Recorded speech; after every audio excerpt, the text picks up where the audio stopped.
Bismillah, assalamualaikum warahmatullahi wabarakatuh. Alhamdulillah, salatu wassalamu ala rasulillah wa ala alihi wa sahbihi wa sallama taslima. Masih melanjutkan pembahasan muamalah. Ini pembahasan yang tidak kalah pentingnya dengan pembahasan ibadah. Salat, puasa, zakat, haji. Muamalah pun sangat penting untuk kita pelajari. Kenapa demikian, Pak? Karena kita adalah makhluk sosial, makhluk yang mesti kontak, berhubungan, bertemu dengan orang. Allah dan Rasulnya mengatur muamalah agar kita tidak menzolimi orang, mengambil harta orang, sehingga kita menjadi muflis, orang yang bangkrut. Yaitu tak kala nanti datang membawa pahala solat, puasa, zakat, haji kita di padang mahsyar, ternyata kita pernah menyakiti orang ini, pernah mengambil harta orang ini, pernah memukul orang ini. Maka syariat kita, Pak, datang mengatur perbaikan hablum minallah dan hablum minannas. Masih melanjutkan pembahasan tentang perwakilan.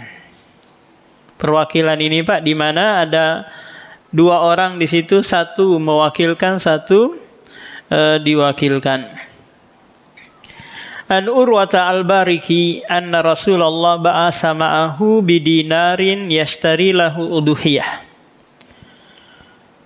Urwah al-Baqi pernah diutus oleh Rasulullah untuk membeli seekor kambing dengan uang 1 dinar. 1 dinar itu, Pak, sama dengan 4,25 gram. Emas 24 karat. Kalau harga emas berapa? 24 karat berapa sekarang, Pak? 2 juta ya sekarang ya? Hah? 29. Itu karena lonjakan ini, Pak, dolar ya. Taruhlah 3 juta. 3 kali 4,25 sama dengan 12 juta. Kalau stabil saja, Pak, 1 juta, berarti harga kambing dengan dulu sama sekarang sama. Kambing sekarang 4 juta lebih kita dapat yang standar. Dulu 1 dinar dapat seekor kambing. Akhirnya apa? Rasulullah meminta si Urwa ini agar membelikan kambing di pasar dengan 1 dinar. Jadi Rasulullah mewakilkan jual beli kepada si Urwa ini, Pak. Ternyata si Urwa ini pandai menawar. Pergilah dia ke pasar, Pak, membawa uang 1 dinar, 1 keping gitu. Kalau kita dulu Pak? Ringgit, 1 ringgit. Dia tawar, akhirnya dia bisa beli 2 ekor kambing dengan 1 dinar. Saking lihainya, pandainya dia menawar. Kemudian setelah itu Pak? Dia jual lagi kambingnya 1 ekor dengan 1 dinar. Paham? Dia beli 1 dinar dengan 2 ekor. Kemudian dia jual lagi 1 dinar 1 ekor. Terus 1 ekornya dia bawa pulang ke Rasulullah plus membawa uang berapa, Pak? 1 dinar. Kira-kira Rasulullah senang atau marah, Pak? Kira-kira, Pak, senang atau marah? Senang dong. Kan uang kembali 1 dinar plus kambing. Siapa nggak senang? Akhirnya Rasulullah mendoakan sahabat ini agar dia berkah dalam perdagangannya. Bahkan diceritakan, Pak, si Urwa ini sampai tanah pun dia tawarkan ke orang, tanah itu laku. Maksudnya gumpalan tanah, bukan tanah kaplingan, enggak. Jual tanah pun dia dia laku. Nah, di sini, Pak, pelajaran fikih yang bisa diambil. Tak kala kita menjadi wakil dari seseorang untuk membelikan sesuatu gitu, Maka kalau sekiranya di situ ada celah yang kita bisa menguntungkan bagi yang mewakilkan tadi kepada kita, maka kita lakukan. Contoh, kita disuruh nyari sapi yang harga 21 juta. Akhirnya kita carilah sapi. Kita bisa tawar nih, harga sapi tersebut turun. Yang seharusnya standarnya memang 21. Paham? Dan ada kelebihan. Maka kelebihan itu kita sampaikan kepada yang mewakilkan tadi. Bagaimana kalau sekiranya rugi? Kita diamanahkan membeli dengan harga 20, kita ternyata belinya harga 25. Boleh nggak kira-kira Pak? Nggak boleh. Harus apa? Harus sesuai dengan amanah. Paham?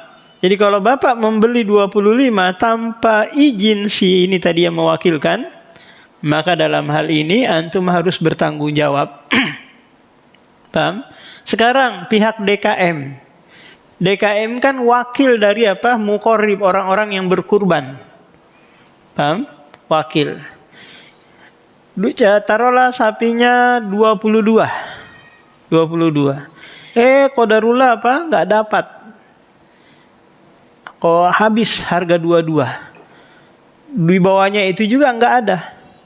Yang ada di atas 22 karena sapi naik dari Sulawesi. Ongkos truknya, ongkos ferinya mahal. Nggak bisa 22. Harus 23 atau 24. Kira-kira untuk nutupi kekurangan ini dari mana Pak? Apakah ngambil uang kas masjid? Ataukah sampaikan lagi ke muqorrib yang berkurban, Pak, qadarullah sapinya, harga sapinya sekian, nggak bisa, harus nambah lagi. Maka apa Pak? Harus disampaikan. Kalau sekiranya nanti ini harga sapi di bawah gitu, kita dapat alhamdulillah seharusnya 21, kita bisa tawar sampai 18 atau 17. Apakah nanti kelebihannya ini diambil oleh yang diwakilkan tadi ini? Maka jawabannya enggak. Diserahkan lagi ke pengurban. Ini Pak ada kelebihannya. Oh ya udah, ambil aja, masukin aja ke kas masjid. Atau antum ambil aja. Ini lain lagi cerita. Karena perwakilan ini sifatnya apa Pak? Sifatnya ta'awun, tolong menolong. Beda kalau halnya dia apa? Muawadah, dia memang mau ngambil keuntungan. Istilahnya apa Pak? Jastip, jasa titip beli sapi, atau jasa titip beli apa gitu. Maka boleh dia apa? Masang tarif. Oh saya sekali ke sana belikan sapi 500.000 Pak ya. Jadi boleh dia apa? Mengambil jasa. Karena di situ dia apa? Meluangkan waktunya, tenaganya, pikirannya untuk membelikan sapi orang tersebut. Nah, jadi si wakil ini Pak, silahkan dia menggunakan, membelanjakan sesuai dengan amanah yang dipesankan kepadanya. Jangan jangan disuruh beli A, dia inisiatif, kayaknya ini yang bagus, yang B aja. Paham? Disuruh beli sapi, ternyata di Balikpapan sudah ada onta yang jual. Coba kita korban onta. Akhirnya Bapak, ini nggak sesuai dengan amanah yang diamanahkan. Jadi kalau disuruh beli sapi, ya sapi, jangan ke onta. Meskipun onta sudah ada di Balikpapan. Ada nggak? Belum ada ya? Nah, nanti masih di Surabaya ya. Insyaallah mungkin nanti tahun-tahun berikutnya sudah ada onta di sini. An Abi Hurairah radhiyallahu anhu qala ba'asa Rasulullah Umar ala sadaqah. Abu Hurairah menceritakan bahwa Rasulullah pernah mengutus Umar bin Khattab untuk memungut sedekah, memungut zakat. Pak, ini dikenal dengan apa? Dengan amil. Amil ini bagian asnaf yang dia boleh mengambil juga jatah atau bagian. dari zakat yang diterima. Tapi dengan syarat Pak, dia diutus oleh pemerintah atau perwakilan pemerintah atau sudah mendapatkan izin dari pemerintah. Paham? Jadi Umar di sini ditugaskan oleh Rasulullah karena Rasulullah pemimpin di Madinah, maka dia nanti berhak mendapatkan bagian. Tapi tentu bagiannya dia enggak persen-persen Pak. Tapi apa? Tapi upah kerja saja. Paham? Kalau sekiranya upah kerjanya sehari 100.000, ya sudah 100.000. Kalau dia nanti dapat 100 juta, enggak dikeluarkan 10%. Atau berapa persen, enggak ada persentasinya. Kalau untuk apa Pak? Kalau untuk amil ini, dia hanya apa? Upah kerja. Paham? Beda dengan si miskin, si fakir, atau si gorim, orang yang terlilit utang, bisa persen. Paham? Berapa persen dikeluarkan untuk mereka. Tapi kalau si amil ini hanya apa? Hanya upah kerja. Tapi pemerintah kita membuat aturan Pak ya, 10% ya dari penghasilan yang didapati ya. Makanya banyak kita dapati di jalan-jalan itu Pak, yang nyodorkan keranjang-keranjang uang itu untuk pembangunan masjid. Saya dengar mereka mengambil 10% juga dari apa yang mereka dapati. Pernah Bapak dapat di kilo mungkin, atau di sana di kilo 2 di sana banyak yang nyodor-nyodorkan itu kan, keranjang-keranjang itu. Nah sebenarnya nggak pas kalau apa dia ngambil 10%. Bahkan kita sambil nyetir dia masukin masukin 50.000 ke dalam songkoknya, ke dalam kantongnya. Ini nggak amanah. Nah maka kalau musola atau masjid mau juga mendapatkan upah dari memungut zakat tadi Pak, maka dia harus terdaftar ke LAS gitu, atau Baznas. Nanti ada LAS, lembaga amil zakat gitu, atau dia menginduk kepada yang sudah ada izinnya. Paham? Nanti dia punya hak untuk dapat juga, tapi apa? Upah kerja. Nah di sini Rasulullah SAW mewakilkan dalam pengurusan pemungutan zakat kepada Umar bin Khattab. An Jabir anna Nabiya sallallahu alaihi wasallam nahara salasan wa sittina wa amara aliyan ayyadbaha al-baqi. Jabir bin Abdullah menceritakan, takala Rasulullah hajatul wada Pak, haji perpisahan di tahun ke-10 Hijriah. Di tanggal 10 Rasulullah sallallahu alaihi wasallam menyembelih hewan kurban berupa onta sebanyak 100 ekor. 100 ekor ini 63 ekor beliau sembelih dengan tangannya sendiri. Tapi tentu dengan cara nahar. Nahar itu Pak, ontanya posisi berdiri, kemudian disembelih bagian bawah tenggorokan. Ini namanya apa? Nahar. Fasholli li rabbika wanhar. Paham? Kalau zabah itu menyembelih bagian atas tenggorokan. Paham? Bagian atas. Dan harus putus apa Pak? Saluran pernapasan, tenggorokan, kemudian urat nadi yang ada di kiri kanan itu. Ini yang membuat nanti darah memuncrat keluar, yang menyebabkan daging sembelihan tersebut enak. Paham? Kalau sekiranya qadarullah nih, kita nyembelih kok sudah berkali-kali dipakai pisaunya nggak bisa, akhirnya sapinya ngamuk, paham, merontak-rontak, nggak bisa dikendalikan lagi. Maka jalan ketiga adalah di akor itu Pak, diambil balok 55 gitu, dipukul kepalanya atau badannya. Paham? Kalau dia nanti jatuh pingsan masih sempat disembelih. Paham? Bismillah. Ingat Pak, dalam penyembelihan yang wajib hanyalah ucapan bismillah. Allahu Akbar ini hukumnya sunnah. Allahumma taqabbal hadhihi min, ya Allah terimalah ini dari Pak Amir, dari Pak ini. Ini juga hukumnya sunnah, paham? Nggak perlu harus pakai bin, paham? Bilang aja Pak Amir, ya sudah. Kalau agak kesulitan mungkin si penyembelih harus nyebutin juga namanya 1 sampai 7, nanti dibantu. Jadi dia ucapkan dulu Bismillah Allahu Akbar, baru nanti tolong bacakan. Paham? Dalam 1 ekor biasanya 7 orang kan Pak ya. Nah, dibacakan nama-namanya. Ini nggak perlu pakai bin. Paham? Pak sebutkan saja namanya.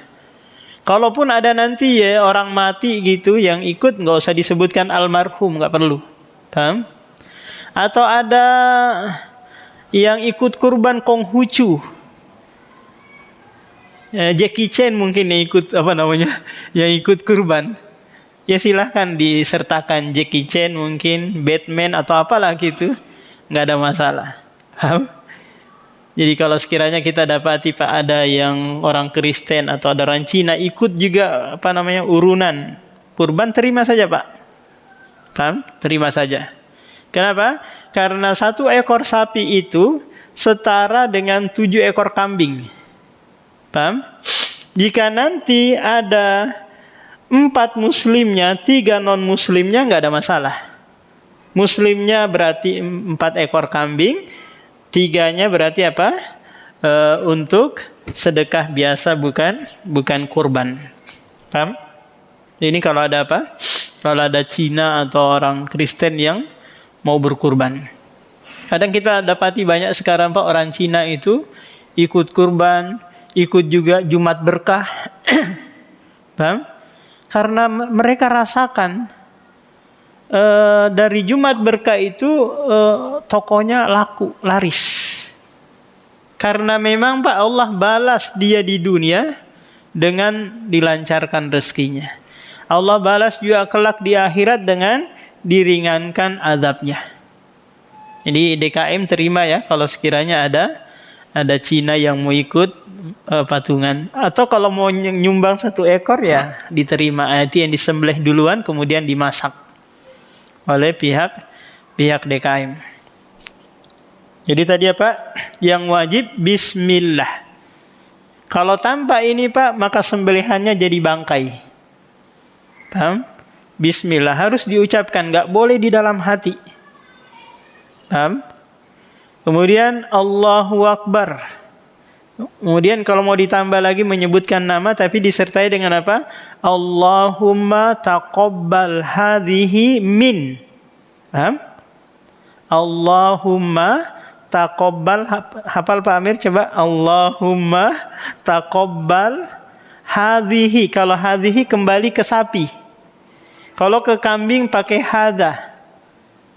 Allahumma taqabbal hadha, ini kembalinya ke kambing. Kambing itu gonam, laki-laki. Kalau sapi bakoroh, perempuan. Maka taqabbal hadhihi min, dari, baru disebutkan nama-namanya. Itu kalau mau Pak. Kalau nggak mau juga nggak apa-apa. Paham? Nah di sini Rasulullah menyembelih onta sebanyak 63 ekor. Sebanyak 63 ekor. Dengan tangannya sendiri. Coba lihat Pak. Kuatnya fisik Rasulullah. Kita mungkin 5 atau 6 ekor aja sudah gemetaran kan. Pak Amir bisa berapa bertahan? Oh 10 bisa ya. Nah sisanya diserahkan ke Ali. Sisanya diserahkan ke Ali. Karena totalnya berapa Pak? 100 ekor onta. Nah 100 kurang 63 sama dengan berapa? Berapa Pak? Iya, 100 kurang 63 sama dengan 37. 37 ini Ali bin Abi Thalib yang menyembelihnya. Lihat Pak, di sini Rasulullah dan Ali sebagai wakil, perwakilan dari apa? Pengurban-pengurban yang lain. Tapi pengurban-pengurban ini semuanya jamaah haji. Paham? Jamaah haji. Maka hewan kurbannya nanti disebut dengan hadiyu. Hadiyu itu maknanya adalah hewan kurban yang nanti dihadiahkan ke fuqara'u Mekah. Paham, Pak? Kalau selain jamaah haji namanya uduhiyah. Uduhiyah itu adalah hewan yang disembelih waktu duha. Paham? Bedakan antara apa? Hadiyu dengan uduhiyah. Nah, karena memang hikmahnya adalah mereka sebagai bentuk rasa syukur kepada Allah Subhanahu wa taala yang diberikan kesempatan umroh dan haji dalam satu perjalanan. Paham, Pak? Mereka menyembelih hadiyu, hikmahnya adalah sebagai bentuk rasa syukur kepada Allah karena diberikan kesempatan umroh dan haji dalam satu kali perjalanan. Sementara penduduk Mekah tidak diwajibkan hadiyu kalau mereka mau haji, Pak. Paham? Karena mereka nanti tidak dibolehkan juga umroh. Paham? Saat pelaksanaan haji. Jadi mereka hajinya apa, Pak? Haji ifrad. Dzalika liman lam yakun ahluhu hadiril masjidil haram. Yang bukan penduduk Mekah, maka baru apa? Baru ada kewajiban menyembelih hadiyu, hewan kurban. Dan itu nanti ditujukan untuk dibagikan ke fuqara'u Mekah. Jadi masalah sekarang adalah orang Mekahnya kaya-kaya. Paham? Akhirnya muncullah ide gitu, dialihkan ke Indonesia. Hewan kurbannya dialihkan ke Indonesia. Paham, Pak? Ini bukan lagi hadiyu nantinya judulnya. Paham? Karena dialihkan ke Indonesia. Belum lagi dikorupsi nanti di Indonesia. Nggak disembelih, akhirnya kemana uang itu wallahu alam. Akhirnya apa? Dam-dam, hadiyu nggak terrealisasikan. Jadi yang ada kewajiban hadiyu, Pak, hanyalah haji tamattu dan haji qiron. Karena kedua-duanya menjalankan umroh dan haji sekali perjalanan. Beda dengan haji ifrad.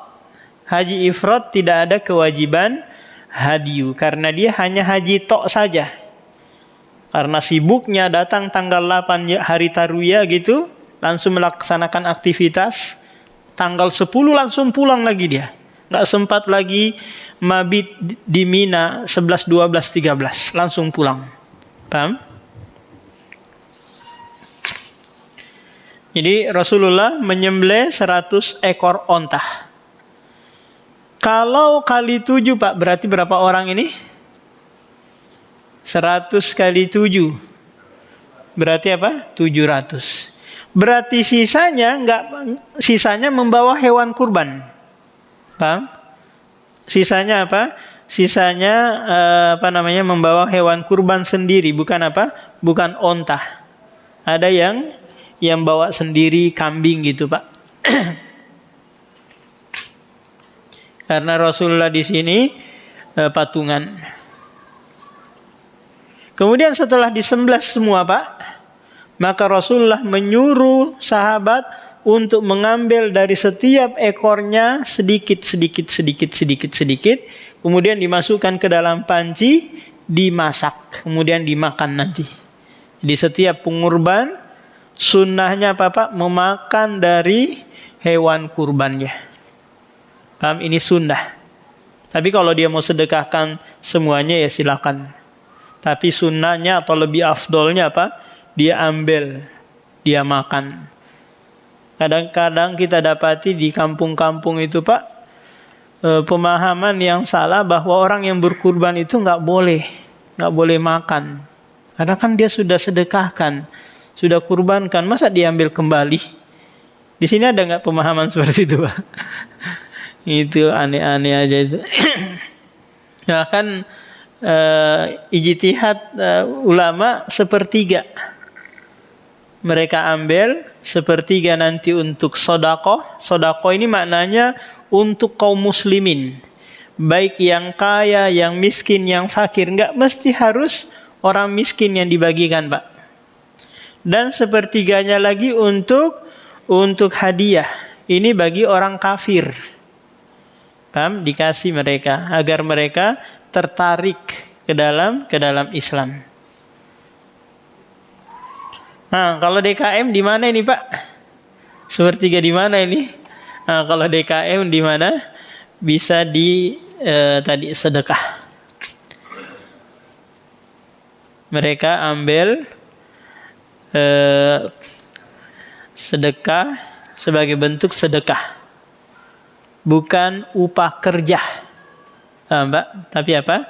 Sedekah karena sudah membantu.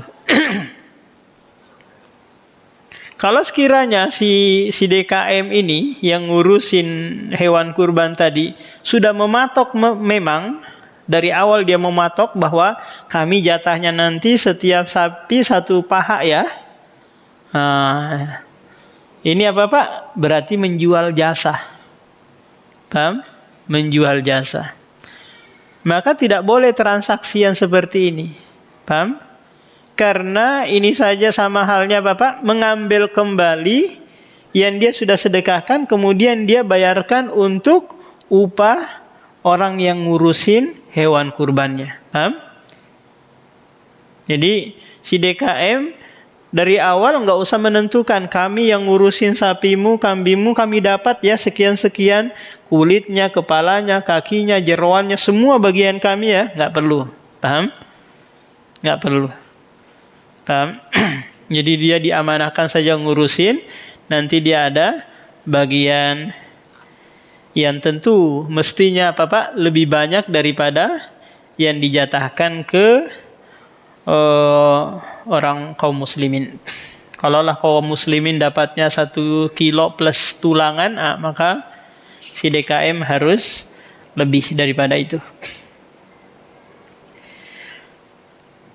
An Abi Hurairah radhiyallahu an fi qissatil asif qala an-nabi waqdu ya unais ala imra'atin hadza fa in itaraf farjumha. Ini Rasulullah sallallahu alaihi wasallam mewakilkan kepada sahabat untuk merajam seorang wanita yang dia iktiraf. Iktiraf itu, Pak, mengakui dirinya berzina. Paham? Maka hukumannya di dalam Islam adalah dimasukkan ke dalam lubang sedalam dada, kemudian dilempari batu kecil-kecil sampai mati. Paham, Pak?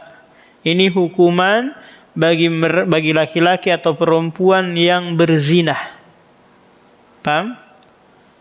Berzina dalam artian memasukkan gayung ke dalam sumur. Paham, Pak? Ini bahasa kinayah, gayung ke dalam sumur. Bukan selingkuh tipis-tipis. Ini selingkuhnya tebal-tebal ini, Pak. Paham? Sampai berhubungan badan. Kemaluan laki-laki dan perempuan ketemu. Dan syarat yang kedua, salah satunya atau kedua-duanya sudah menikah. Apakah statusnya ada suami atau ada istri, ataukah sudah janda atau duda. Paham, Pak? Kalau dia mengakui dirinya berzina, maka dia dirajam sebagai bentuk pensucian dirinya dari noda perzinaan. Yang jadi masalah adalah kalau dia dituduh, paham, Pak? Dituduh oleh suaminya atau dituduh oleh istrinya berzina. Maka dalam hal ini si penuduh harus mendatangkan 4 orang saksi yang melihat langsung orang yang dia tuduh itu berzina. Kalau hanya dia rekam video gitu, ada mobil kok goyang-goyang, akhirnya dia datang video gitu, kemudian dia share, ini enggak. Maka orang ini harus dirajam, harus dicambuk 80 kali. Karena tidak bisa memenuhi 4 saksi. Paham, Pak? Ini kalau apa? Kalau dituduh. Paham? Yang jadi masalah kadang kita dapati, Pak, suami menuduh istrinya berzina dengan laki-laki lain. Terus istrinya mengelak, saya nggak ada berzina. Saya loh hanya goncengan aja sama Gojek ke pasar. Masa dituduh berzina?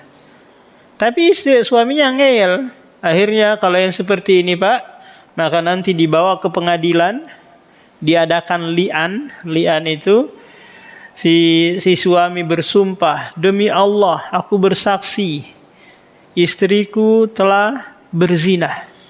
Paham? Kalau sekiranya aku salah dalam pengakuan, maka laknat Allah menimpaku. Si istri lagi mengatakan, demi Allah aku bersaksi bahwa apa yang dituduhkan oleh suamiku itu tidak benar adanya. Sampai 4 kali. Kalau aku salah dalam pengakuan ini, maka laknat Allah menimpaku. Setelah itu Pak, kedua-duanya ini dipisah. Dan tidak boleh lagi kembali selama-lamanya. Paham? Ini kalau apa? Si suami atau si istri tadi apa? Saling menuduh. Karena pasti ada pembohong salah satunya nih kan? Suami atau istri.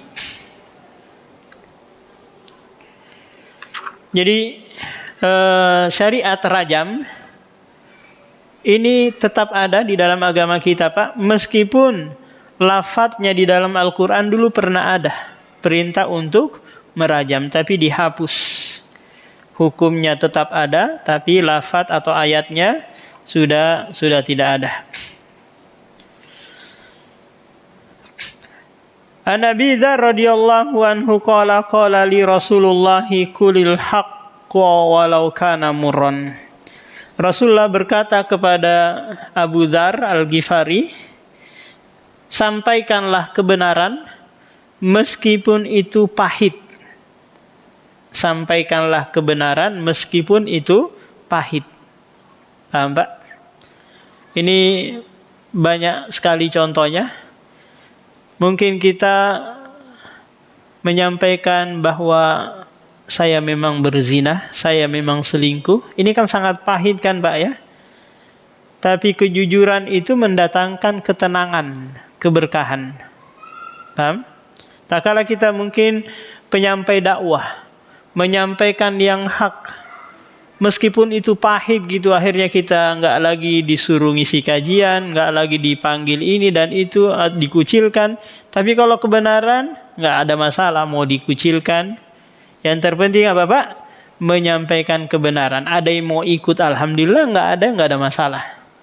Paham? Karena prinsip para nabi dan para rasul Pak adalah ilqa'u kalimatil haq, menyampaikan kebenaran meskipun tidak ada yang mau mengikuti, mau mendengarkan. Paham? Karena Rasulullah pernah menceritakan Pak, di padang mahsyar nanti ada nabi-nabi yang dia tidak ada pengikutnya. Ada nabi hanya 1 pengikutnya. Ada nabi hanya 2 pengikutnya. Bahkan Nabi Nuh Pak berdakwah 950 tahun, pengikutnya hanya 80 orang. Coba berapa kira-kira itu Pak? Dalam 10 tahun hanya 1 orang ya, enggak paham? 950 tahun berdakwah hanya 80 pengikutnya. Berarti 10 tahun lebih baru dapat 1 ya. Luar biasa.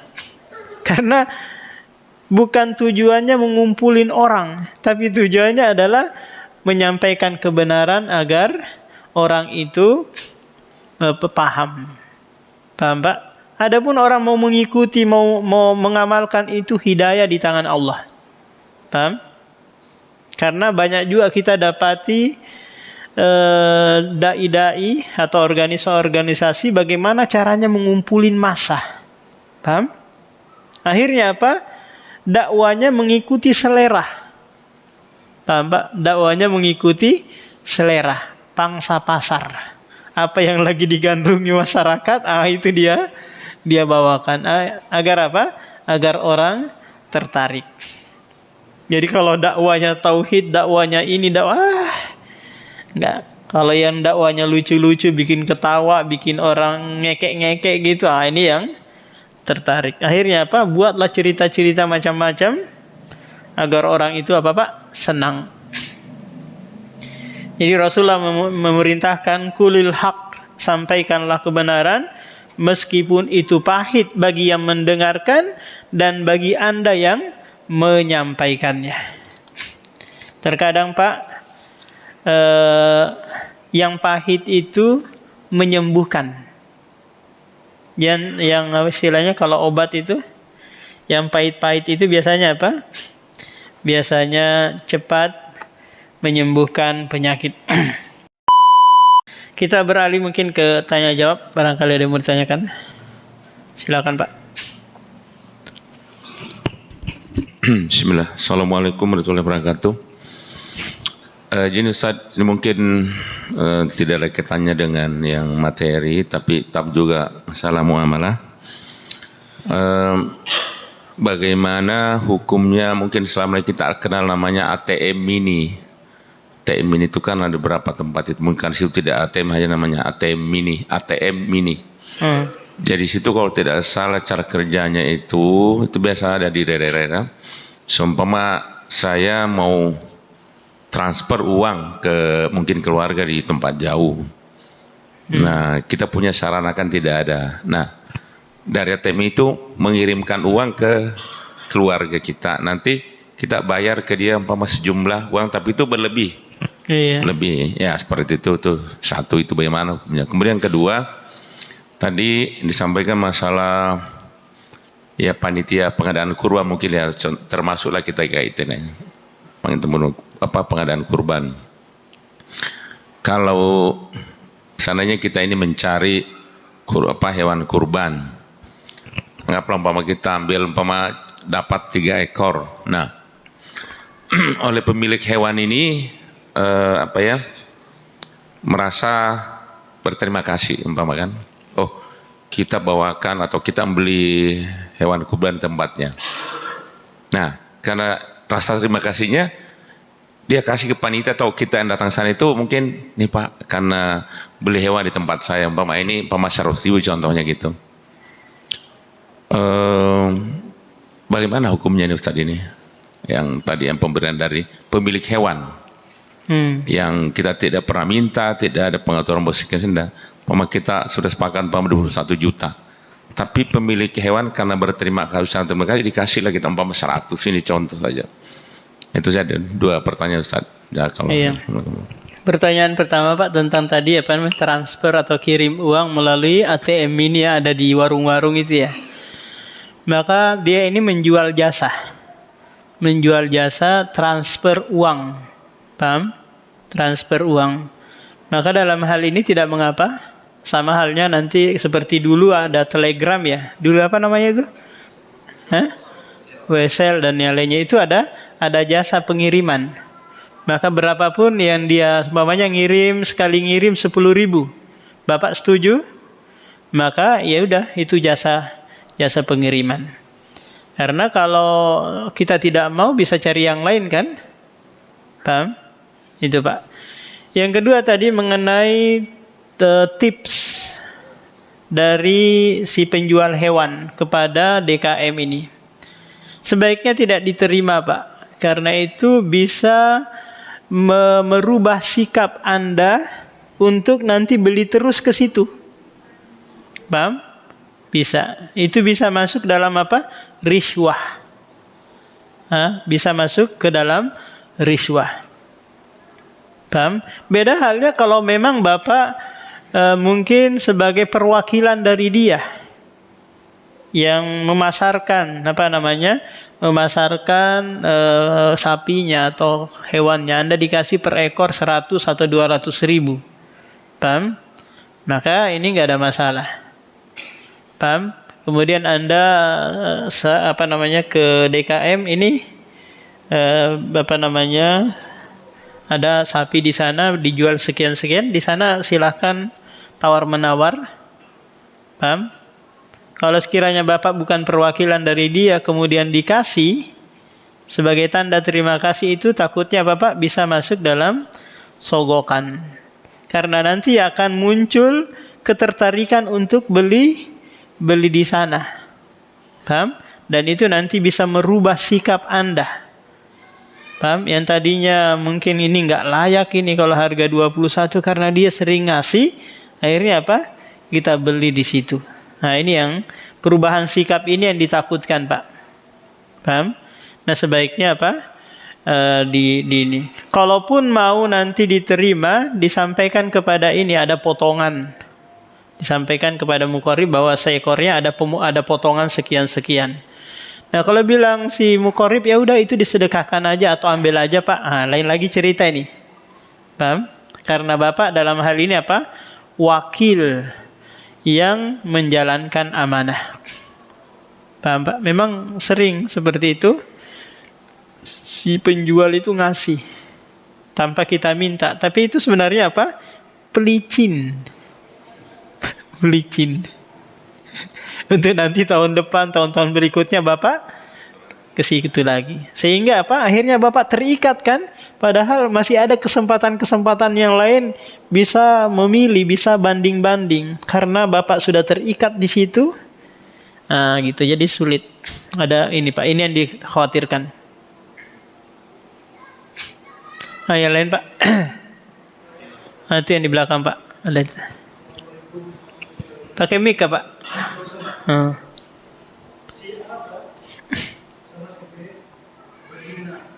Apa si A dan si B? Berhubungan badan.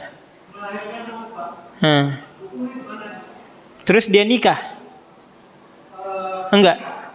Terus dia nikah? Maka anaknya anak sah gitu. Kemudian pernikahan mereka pernikahan yang sah.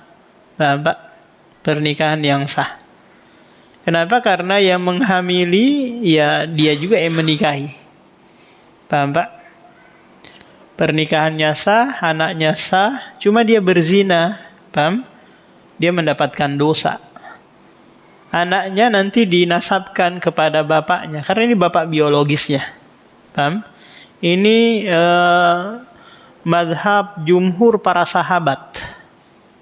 Dan ini juga yang dipakai di negeri kita, Pak, Indonesia yang bermazhab Syafi'i. Beda kalau di Arab Saudi, itu mazhabnya Hambali. Mereka berpegang bahwa anak yang dilahirkan atau perempuan yang dinikahi dalam kondisi hamil, yang mau menikah ini juga ini menghamili, maka pernikahannya tidak sah. Paham, Pak? Karena mereka menganggap ini masih menjalani masa iddah. Paham? Padahal orang yang wanita yang menjalani masa iddah itu, Pak, kalau sudah menikah, ini kan belum menikah. Paham? Maka jawabannya anaknya anak yang sah, pernikahannya pernikahan yang sah. Paham, Pak? Paham?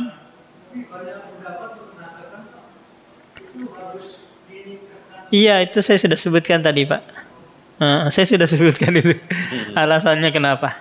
Karena menganggap ini masih menjalani masa iddah. Karena Allah berfirman dalam surah At-Talaq itu, wa ulatul ahmali ajaluhunna ayyadna hamlahunna. Wanita yang hamil itu masa iddahnya sampai melahirkan. Paham? Sementara dalam agama kita, Pak, wanita yang menjalani masa iddah tidak boleh dinikahi, kan? Nah, itu.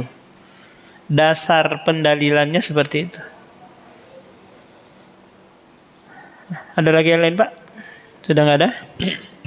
Melanjutkan aja tadi, Ustaz.